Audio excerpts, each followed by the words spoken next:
Andrew Brandt, columnist, the MMQB, the host of Business of Sports. He works for The Athletic as well. Had a chance to talk to Baker Mayfield's agent recently for his podcast, and, we kind of unearthed something there, which was interesting. Andrew, thanks for joining us on short notice, but tell me about this conversation with Baker's agent and what we thought was going to play out perhaps in their world with the Patriots. Yeah, always a pleasure, Dan. I just thought it was interesting to talk to a guy that's been around forever. In fact, he represented a Heisman Trophy winner from Oklahoma named Steve Owens 48 years ago, and now represents the one this year.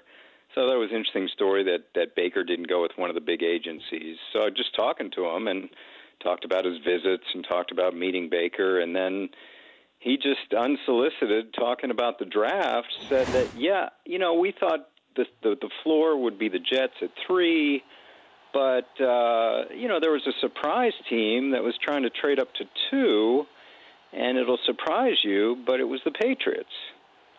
And I'm like, oh, well, that's interesting. He said, they got 2 number 1s, 2 number 2s. We didn't know if they were going to make it happen, but obviously the point became moot when the Browns picked Baker. And by the way, the Browns picking Baker, we learned about it. He learned about it, and Baker learned about it just as we did. There was no tip-off. But do you believe the Patriots were actually interested if Baker was going to be available at 2? Dan, I do, because, first of all, there was a visit. Josh McDaniels went down there, and it was reported, not by me but by others, that they wouldn't have taken a visit unless they got the second number 1 pick. And once they did with Brandon Cooks, they agreed to a meeting. And I'm just saying the obvious. I mean, they've got a 40-year-old quarterback. They've got no backup, and they seem to be enamored with this kid. Now, whether they'd have enough ammunition or not to do it, who knows? But I think there's something there, yeah. But from what I was told, and you might know better, that to get an interview, they had to tell them that they were interested in moving up to get him. That it wasn't that Baker or his representatives were like, you're not going to be up there. He's going to be taken before that. We don't want to waste time there. Is that a fair assessment of what happened? That is a fair assessment. Okay. That when they only had 1 number 1 pick, it was moot to try to schedule an interview, and then they did. Now, whether that would have led to a blockbuster, who knows? It's kind of fascinating, though. I mean, it makes his client look better, and it also makes the Browns look better that, hey, even Belichick wanted to go up and get him.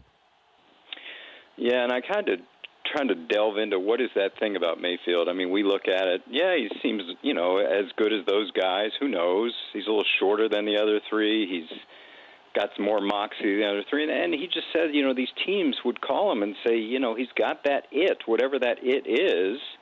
Now, I know people said that about Manziel, too, but he just got something with leadership and got something where he felt, and again, it's the agent talking, that not only the Browns, but certainly the Jets, probably the Broncos, if they were somehow in position to take him, and, of course, now we're talking about the Patriots. So these teams seem to have him above these other 3 quarterbacks.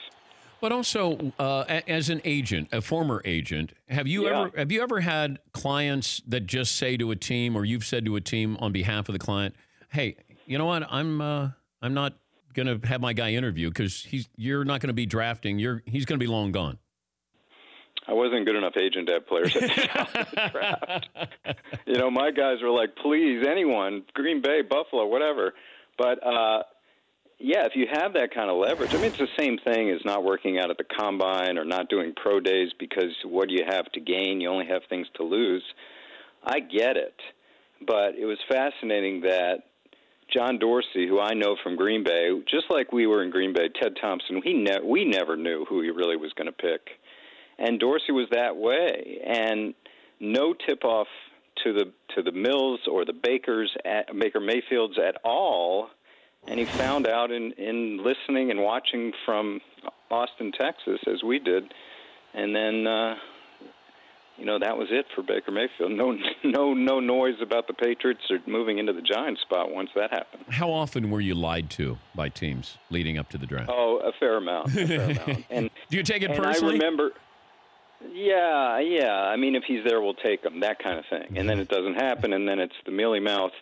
listen, Aaron Rodgers, my biggest draft story ever, sitting there watching him fall, we found out later from him, there were teams that told him, if you're there, we'll take you. And then all those teams passed, and then the best player in football fell in our lap. Why did they? So you're in the war room there. Why do you think Aaron Rodgers dropped? I don't, it's something we talked about Josh Rosen this year. Was there something turning people off about Aaron's, his confidence, his kind of California cool, his wry sense of humor, all the things we like, and the fact that it's the position. This is not like this year's NFL draft. You didn't have that many teams that were like, we got to have a quarterback. So once Alex Smith went, everybody's like, well, more need-based. And even our decision, like, should we dip into our second-round grades, because Aaron was the only first-round grade left, and take a corner and take a linebacker, whatever we needed. And our coaches certainly wanted that, because they don't want a first-round pick that's not going to help us with the most durable quarterback in history on our roster. But, it's trust the board. It's but who best player. Broke the news to Favre that you were taking Aaron Rodgers? I got the call from Buss. His agent. The agent. Yeah, I didn't talk to Brett. And I told Buss what I tell everyone is, listen, we trust the board. He's the best player on the board. At some point, Brett's not going to be here. I mean, listen, we traded quarterbacks all those years, the Hasselbacks and Aaron Brookses, because we realized they're never going to play. But with Aaron, it was obviously different. Oh, man, I would pay to hear that phone conversation between you two. I don't know who talked to Brett, probably Mike Sherman, our coach. But just it had to be a little bit awkward as Favre's agents calling saying, what are you doing? Now, why aren't you getting him, somebody who could play a tackle or an offensive lineman? You're drafting his successor. Same thing, you tell the coaches, like, coaches are judged, and P.S., that coaching staff was fired that year, and we brought in Mike McCarthy, but it's tough. You general managers, I was management, you're forward-focused, and coaches are all about the immediate and players. But would you have taken a quarterback if you were the Patriots? Well, you mean expend tons of draft capital to do that? Yeah. Or where they were? That you go up and get one. Gosh. I look at the Eagles. I'm sitting in Philadelphia. Everyone, including me, criticized all the resources they used to get Wentz. How's that look now? So I guess my sense is they have no plan right there. I know. They traded away their plan last year to San Francisco. So my sense is they were convicted about this guy, yes. Yeah, that still doesn't make sense, that Jimmy Garoppolo trade. Andrew, it just doesn't. With what you pay to move up to get quarterbacks and what you got in return from San Francisco for Jimmy G, just doesn't make sense. I mean, they rationalized it. At that point, they were the worst team in the league, or with Cleveland, so it's really like a first-round pick. It's 33 or 34 or 35. But in retrospect, yeah, I mean, that guy could change the power structure of the NFC West for years, and maybe even the whole division, the whole conference. One other thing. I see, and I don't know if you see this, but, the personality traits or quirks, I see Josh Rosen. I see a little bit of Aaron Rodgers in there as well. Yeah. Is that apt comparison? Yeah, and me personally, I think it's a positive. Now, I did too. I think some people say, well, we want our quarterback to be a football guy. And I'm like, really? Really? I mean, you want a balance. To me, the most successful people in life are balanced and can focus when they need to. And he seems to have kind of this off-the-charts intelligence and ability to not take things too seriously, totally like Aaron. And I saw a video of them together. They share the same agent. I like them.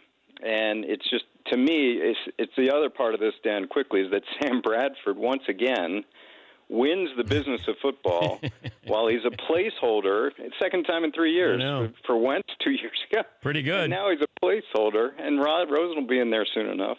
Pretty good. He's a columnist for MMQB.com, The Athletic, host of Business is Sports. He's Andrew Brandt joining us. Lamar Jackson not having an agent, how much did that hurt him? I don't think it did much. I mean, I think the agent community feels threatened. They didn't like it. I know they were pushing me to write or talk about it. And I just said, let's see how it turns out. Wait, other agents were saying you should be writing about this? This is bad? Yeah, sure. Why aren't you writing about Lamar Jackson and teams can't reach him? And I called a team, and I said, have you problem reaching Lamar Jackson? He says, no. He and his mother on a speakerphone called me 2 hours after I called them. So I didn't see any of that. And then I'd say, let's say it turns out at that time he was rated maybe second round. He did okay. Yeah, he did okay. Got in the first with a good team. He'll sit behind Flacco however long, and I think he'll be fine. Listen, you mentioned it. I'm a former agent. I get what agents can do beyond the contract negotiation, and now the CBA pre-negotiates these deals. But to be critical just because he doesn't have an agent, it turned out well. Yep. So what did he miss by not having an agent set up workouts or set up training plans or set up visits that his mother did? I'm not seeing it. Good stuff, Andrew. Thank you for joining us. Always a pleasure, Dan. That's Andrew Brandt, columnist, the MMQB. For more Dan Patrick Show, tune to Audience Channel 239 on DirecTV or download the Dan Patrick Show app.